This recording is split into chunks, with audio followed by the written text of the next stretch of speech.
കണ്ണൂരിൽ NDA സ്ഥാനാർത്ഥി C. രഘുനാഥിനൊപ്പം Arjun PS ആണ് ഉള്ളത്. അർജുൻ, സ്ഥാനാർത്ഥിയുടെ വിശേഷങ്ങളൊപ്പം തന്നെ തെരഞ്ഞെടുപ്പ് പ്രചാരണ ചൂട് എത്രത്തോളം ഉണ്ട് അവിടെ? ഇപ്പോൾ ചൂടാണ്, എന്നാൽ ലക്ഷ്മി, സാധാരണ ഇപ്പോൾ ചൂട് കൂടുതലാണ്. എന്നാൽ ആ ഒരു ചൂടിനെയൊക്കെ അവഗണിച്ചുകൊണ്ടാണ് ഇപ്പൊ തെരഞ്ഞെടുപ്പ് ചൂടിലേക്ക് സ്ഥാനാർത്ഥികൾ എത്തിയിട്ടുള്ളത്. അതിൽ തന്നെ കണ്ണൂരിനെ എടുത്തു പറയുമ്പോൾ മറ്റ് രണ്ട് മുന്നണികളെയും പിന്നിലാക്കിക്കൊണ്ട് തുടക്കം മുതൽ തന്നെ വലിയ രീതിയിലുള്ള ഒരു പ്രചാരണം ഈ കണ്ണൂരിൽ നടന്നിരുന്നു. അത്തരത്തിലുള്ള ഒരു കാഴ്ചയാണ് നമ്മളിപ്പോൾ കാണുന്നത്. തെരഞ്ഞെടുപ്പ് കമ്മിറ്റി ഓഫീസിന് മുൻപിലാണ് നമ്മൾ നിൽക്കുന്നത്.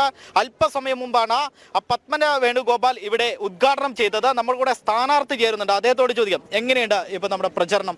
നേരത്തെ തന്നെ പ്രചരണം തുടങ്ങി, ഇരു മുന്നണികളെയും കവച്ചു വെച്ചുകൊണ്ടുള്ള ഒരു പ്രചരണമാണ് നടക്കുന്നത്. വലിയ മുന്നേറ്റം കഴിഞ്ഞ രണ്ടാഴ്ചക്കാലം കൊണ്ട് നമുക്ക് നടത്താൻ സാധിച്ചിട്ടുണ്ട്. ഇതുവരെ ഇല്ലാത്ത രീതിയിൽ പ്രചാരണ രംഗത്ത് ഏറെ പ്രതീക്ഷ നൽകിക്കൊണ്ടാണ് ഞാൻ മുന്നോട്ട് പോകുന്നത്. ഇന്ന് ഞങ്ങളുടെ തെരഞ്ഞെടുപ്പ് കമ്മിറ്റി ഓഫീസ് ബഹുമാന്യയായ പത്മനാഭ വേണുഗോപാൽ ഉദ്ഘാടനം ചെയ്തിട്ടുണ്ട്.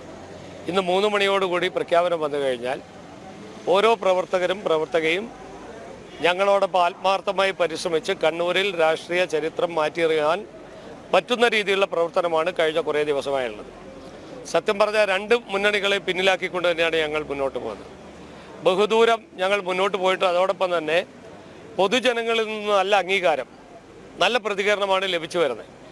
ഈ രണ്ട് തട്ടിപ്പ് മുന്നണികളെയും പരാജയപ്പെടുത്തി ഈ നിയോജകമണ്ഡലത്തിൽ, ഈ പാർലമെൻറ്റ് നിയോജകമണ്ഡലത്തിൽ ജനങ്ങൾക്ക് എന്തെങ്കിലും ഉപകാരപ്രദമായ കാര്യങ്ങൾ ചെയ്യണമെന്ന് ആഗ്രഹിക്കുന്ന സ്ഥാനാർത്ഥിയെ വിജയിപ്പിക്കണമെന്ന് രാഷ്ട്രീയമല്ലാത്തവർ പോലും ചിന്തിക്കുന്നുണ്ട്. അതുകൊണ്ട് തന്നെ പോകുന്ന സ്ഥലങ്ങളിലൊക്കെ തന്നെ വലിയ അംഗീകാരവും വലിയ പ്രതീക്ഷകളും ഒപ്പം തന്നെ വലിയ സ്നേഹപ്രകടനങ്ങളും നമുക്ക് ലഭിക്കുന്നുണ്ട്. തീർച്ചയായും കോൺഗ്രസിന്റെ സ്ഥാനാർത്ഥി പ്രഖ്യാപിച്ചത് ചെറിയ ആശയക്കുഴപ്പമുണ്ടായിരുന്നു. സുധാകരൻ മത്സരിക്കുന്നില്ല എന്ന് പറഞ്ഞു, വീണ്ടും ഇവിടെ കൊണ്ടുവന്നു. അതൊക്കെ എത്രമാത്രമാണ് തെരഞ്ഞെടുപ്പിൽ കോൺഗ്രസിനെയൊക്കെ ബാധിക്കുക? കോൺഗ്രസിനകത്ത് അദ്ദേഹം പരാജയപ്പെടാൻ നിന്നൊരു സ്ഥാനാർത്ഥിയാണ്. ഇത്തവണ വിജയിക്കാൻ പോകുന്നത് NDA സ്ഥാനാർത്ഥിയായ ഞാൻ തന്നെയാണ്. അതിൽ ആത്മവിശ്വാസമുണ്ട്. കാരണം കഴിഞ്ഞ 5 വർഷക്കാലത്തിനിടയിൽ പാർലമെൻറ്റിൽ അദ്ദേഹത്തിന് പോകാൻ സാധിച്ചിട്ടില്ല. അദ്ദേഹം തന്നെ സ്വയം സമ്മതിച്ചാണ് ഞാൻ പാർലമെൻറ്റിൽ പരാജയമാണ്. പാർലമെൻറ്റിലെ ഹാജർ നില പരിശോധിച്ചാൽ ഏറ്റവും കുറവ് ഹാജർ നിലയുള്ള ഒരു MP കണ്ണൂരിൽ MP ആണ്. പദ്ധതി വീതമായി ലഭിച്ച കാര്യങ്ങൾ പോലും MP ഫണ്ടിൽ നിന്ന് വിനിയോഗിക്കാൻ അദ്ദേഹത്തിന് സാധിച്ചിട്ടില്ല. 17 കോടി ഫണ്ട് ലഭിച്ചിട്ട് ഇന്നും 5 കോടി ബാക്കിയുണ്ടെന്നാണ് അദ്ദേഹം തന്നെ പറയുന്നത്. ഞങ്ങളുടെ കിടക്കിൽ ഏകദേശം 10 കോടിയോളം ബാക്കിയുണ്ട്.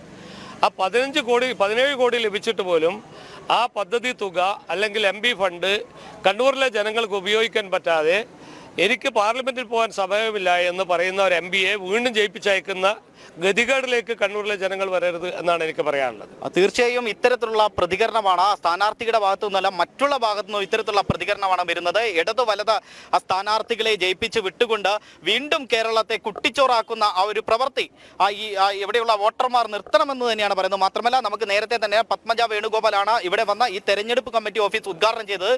സ്ത്രീകൾക്ക് വലിയ രീതിയിൽ പ്രാധാന്യം നൽകുന്ന ഒരു പാർട്ടി കൂടിയാണ് BJP. അത്തരത്തിലുള്ള ഒരു മുന്നണിയാണ് NDA. അപ്പോൾ നിരവധി അമ്മമാർ ഇപ്പൊ രഘുവേട്ടന്റെ കൂടെ ഇവിടെ പ്രവർത്തനങ്ങൾക്ക് ഇറങ്ങിയിട്ടുണ്ട്. അവരോട് ചോദിക്കാം, എത്തരത്തിലാണ്, എങ്ങനെയുണ്ട് പ്രവർത്തനങ്ങളൊക്കെ? നല്ല രീതിയിലുള്ള പ്രവർത്തനമായിട്ടാണ് നമ്മൾ മഹിളകളുടെ നേതൃത്വത്തിലുള്ള പ്രവർത്തനം രഘുവാട്ടന്റെ വിജയത്തിന് വേണ്ടി. നമുക്കറിയാം, സ്ത്രീ ശാക്തീകരണത്തിന് വേണ്ടി നരേന്ദ്രമോദി സർക്കാർ അധികാരത്തിൽ വന്നപ്പോൾ ധാരാളം നിരവധി പദ്ധതികൾ കൊണ്ടുവന്നിട്ടുണ്ട്. ആ നരേന്ദ്രമോദിയുടെ കൈകൾക്ക് ശക്തി പകരേണ്ടത്, അതിന്റെ ഉത്തരവാദിത്വം നാരീശക്തികൾക്കാണ്. നമ്മുടെ നാരീശക്തി ഈ തിരഞ്ഞെടുപ്പിൽ നമ്മൾ കാണിച്ചു കൊടുക്കും. തീർച്ചയായും ഇത്തരത്തിലുള്ള പ്രതികരണമാണുള്ളത്. നമുക്ക് ഈ ദൃശ്യങ്ങളിൽ കാണാൻ കഴിയും. നിരവധി അമ്മമാരാണ് ഇവിടെ എത്തിയിട്ടുള്ളത്. അത്തരത്തിലുള്ള വലിയ രീതിയിലുള്ള ഒരു പ്രചാരണമാണ് കണ്ണൂരിൽ നടക്കുന്നത്. നേരത്തെ തന്നെ നമ്മൾ സൂചിപ്പിച്ചതുപോലെ തന്നെ അപ്രതീക്ഷിതമായി വന്നിട്ടുള്ള ഒരു സ്ഥാനാർത്ഥിയാണ് MV ജയരാജൻ, അതായത് LDFന്റെ MV ജയരാജൻ എന്ന് പറയുന്നത്. അതുപോലെ തന്നെ ഒട്ടും പ്രതീക്ഷിക്കാതെയാണ് ഇത്തരത്തിൽ നറുക്കു വീഴുന്നത്. ആ ഒരു സാഹചര്യത്തിലും NDA സ്ഥാനാർത്ഥിയെ കൃത്യമായി പ്രഖ്യാപിച്ചുകൊണ്ട് അത്തരത്തിൽ വലിയ രീതിയിൽ വോട്ട് കൂടുതലേക്ക് എത്തിക്കുവാനും ഇത്തവണ തീർച്ചയായും MP ആയിട്ട് ഇവിടെ നിന്നും രഘുവേട്ടൻ പോകുമെന്ന് തന്നെയാണ് ഇവിടെയുള്ള പ്രവർത്തകരടക്കം പറയുന്നത്. ലക്ഷ്മി. കണ്ണൂരിലെ NDA സ്ഥാനാർത്ഥി C. രഘുനാഥ് വലിയ ആത്മവിശ്വാസത്തിൽ തന്നെയാണ്. അർജുൻ PS ആണ് അദ്ദേഹത്തോടൊപ്പം സംസാരിച്ചത്. ഒപ്പം തന്നെ അദ്ദേഹത്തിനൊപ്പം പ്രചരണ രംഗത്തുള്ള അമ്മമാർ ഉൾപ്പെടെ ഉള്ള സ്ത്രീകളും വലിയ ആത്മവിശ്വാസത്തിൽ തന്നെയാണ്.